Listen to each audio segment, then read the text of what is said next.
Welcome in. It is day 155, and you're speaking to the Meeples Champion. And today we're going to be going over one of my all-time favorite trick-taking games. This game is very different than the other games I've introduced to you before. It has a really unique style and mechanism that I think is a top-of-the-line choice. That game is the Dwarf King. Now, in the Dwarf King, they have slightly longer cards with only 3 decks. The concept is, just like the usual decks, you're going to play out a card, lowest card wins. However, this is going to come with a couple extra pieces. One is, they have a slightly smaller deck, 4th option essentially, that you'll shuffle up for special cards. Every time you play, a special card will be added into the deck, meaning that this deck will be slightly different because that special card might have different effects. On top of that, you're also going to have a big pile of cardboard rules. When you deal out the cards, there'll be 3 different decks, and each deck has a specialty set up. Meaning, when you get a certain card, I believe it's the 5 for each deck, the people have to announce they have that card. Whoever has one of them will be in charge of picking the rules. Whoever has the other one will be in charge of leading the first trick. And to be honest, I'm forgetting what that 3rd option is. It's going to hit me during this, I'll tell you. But you're going to end up having to, they might determine trick, that might, or trump, that might be what it is. So you'll do this will randomly decide how all the rules are being set up. The person who gets the rules draws the top one and reads them. There'll be 2 options, and they get to pick, after having seen their hand, which option is going to be used.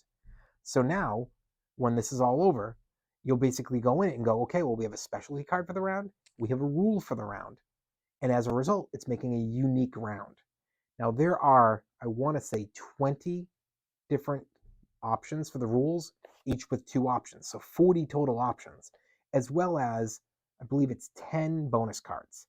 So essentially, you have 400 possible combinations. So you'll play it out, you'll figure out all your points for the round, and then you move on to the next round.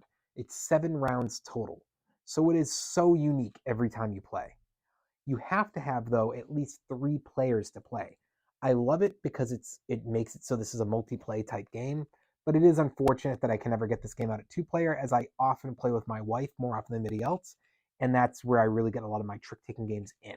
So this one just ends up being one that I don't get out to the table often. That being said, why don't we go into our 7 categories and see where this one really ranks for us.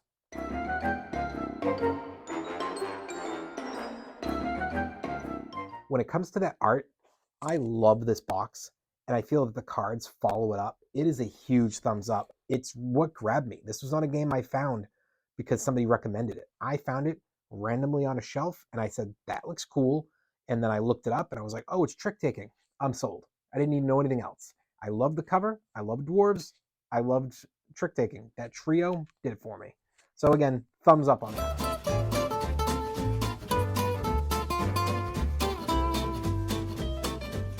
When it comes to the components, you're dealing with your cards, which are really good quality, and you're dealing with your rules, which are all on those cardboard pieces.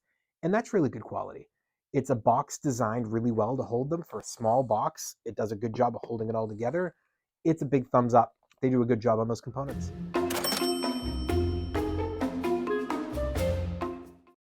Your price. So the unfortunate part for this game is it is a little harder to find. I have considered to buy another copy of it because, while I do think the components are very good, I had a few years there where I played this game more than anything else, and as a result, those cards have been shuffled hundreds, if not possibly over 1,000 times now. They've gotten a little bit of wear. Not to the point where they're unusable, just to the point where I said, I'd like a second copy, but it's not easy. It's not in your Targets and not in your Barnes & Noble. Honestly, I feel like I'm at the point where it's in 0 out of 5 game board stores. I look around and I never see it on a shelf. Even online, it's not like it's always available. There are times where it's just not out there. But if it is available, it's not expensive. It only goes for about 15 to 20. So I, for that price, want to give you a thumbs up. For the availability, though, it has to be a thumbs down. This is hard to get. So if you find it, I recommend grabbing it quick if you're interested in that kind of game. Your difficulty. This is one where I don't think it's one for kids. I think that the art is great for kids. I think that card games are always fun, so that's great for a kid. But because of that constant rule changing every round and everything else, it's one that I can't recommend for a kid to play because it could be hard to keep up with those rules. On top of that, this may not be one that even grabs beginners because if you're not a huge trick taking fan, if you don't play games on a regular basis, a beginner may get lost as well. That being said, of all of my different trick taking games, this is the most likely one I'd recommend to experienced and expert players. I think it's top of the line. I have to give it a thumbs up. It does well enough.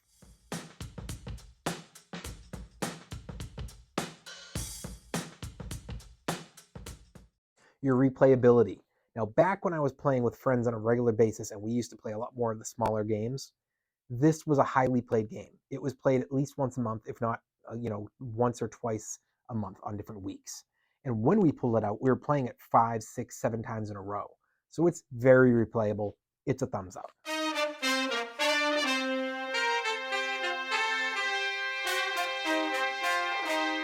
Your keys to victory. So, like I said, the rules are changing. So you have to adapt every round to that. With that being said, though, it's all up to what you're looking at for your point values. Sometimes it's good to win green, sometimes it's bad to win green, sometimes you want high cards, sometimes you want low cards. It's shifting a lot, and it's up to you to just be able to ride that wave and figure out how to be able to keep it so that your score is respectable. But there's nothing that you can't do in this game. It's not like all of a sudden something that was allowed before is now something that you go and you go, oh, this will never work for me. So if I try to do this, it's never going to work. It may be that from one round to the next, but you all know that and you can adapt together. So it's really good when it comes to those keys to victory. It's a thumbs up.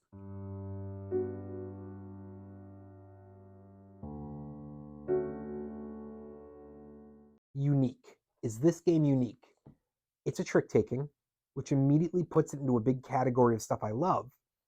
And the card style is actually the same as the game Ghost I went over with you back during the Halloween month. They're from the same company, it's the same box, all that. But those rule setups and the ability for different cards in the decks to be able to activate how you choose for the next round, that is a massively unique mechanic I've never seen before. I really like that. So it's a thumbs up on unique. Overall, this is a high recommend. I think that if you are a experienced player, grab this immediately. If you are a beginner but you like trick takings, grab it immediately. If you see it out there, just pick it up because it's not that expensive. And if you do see it out there and it so happens to be expensive now, okay, go try to get a playthrough before you go buy it. But I mean, I'm not going to tell somebody to pick this up for 40 or 50 bucks. That's way too much. But if it's at its actual regular price, which should be at that 25 at max, really 20, 15, those prices, I say pick it up on the spot. But that's just my recommendation. It's up to you guys to decide what your money's worth, what your game interest is. Maybe this is a game that you go, hey, I don't care. It's never out there and it's available for 50 and I'm buying it on the spot. Or maybe it's a lot more available to you than I realized it was for me and it's 15 and you go, it just doesn't look like it's worth my money.